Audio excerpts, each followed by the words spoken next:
চিকন রাস্তা রয়েছে, সেখানে প্রচন্ড ভিড় রয়েছে।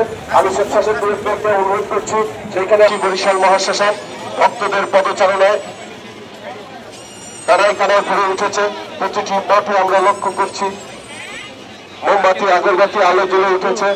আপনারা যারা পাকা শ্মশানের দায়িত্বে আছেন, পাকা শ্মশানে যারা আছেন, তাদের সাথে যারা স্বেচ্ছাসেবক ছিলেন, আপনাদেরকে অনুরোধ করবো আপনারা আপনাদের দায়িত্বে চলে যান। ইতিমধ্যে আমি দেখতে পাচ্ছি উপমহাদেশের ঐতিহ্যবাহী শ্মশান বিকালী উৎসব আজকে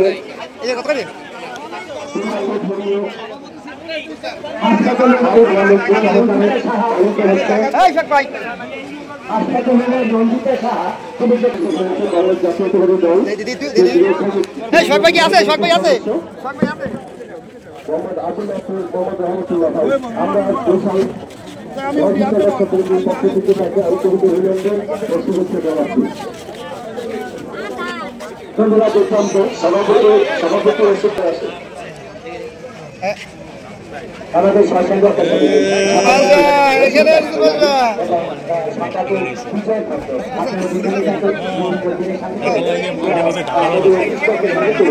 আমরা সতর্ক অনুরোধ করবো, আমরা সতর্ক অনুরোধ করবো আগামীকাল বরিশাল মহাশ্মশানে পুরোপুরি শ্মশান না কালীপুর অনুষ্ঠিত হবে। মন্দিরের সামনে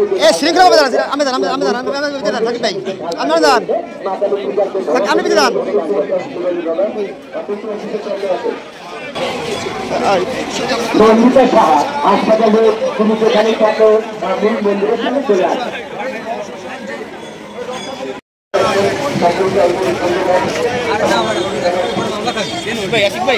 আশিক ভাই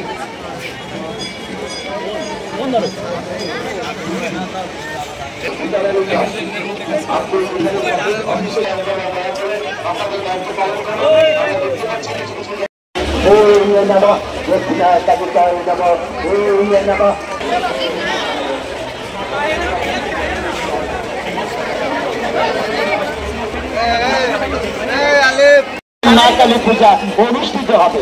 মায়ের মন্দিরের সামনে যে ঢালখানা রয়েছে মা কালী পূজা, সেখানে কিছু দান করে আমার মা বাবা অনুরোধ করবো আপনার ধৈর্য ধরুন, আপনি চলুন, অপরকে চলার সুযোগ।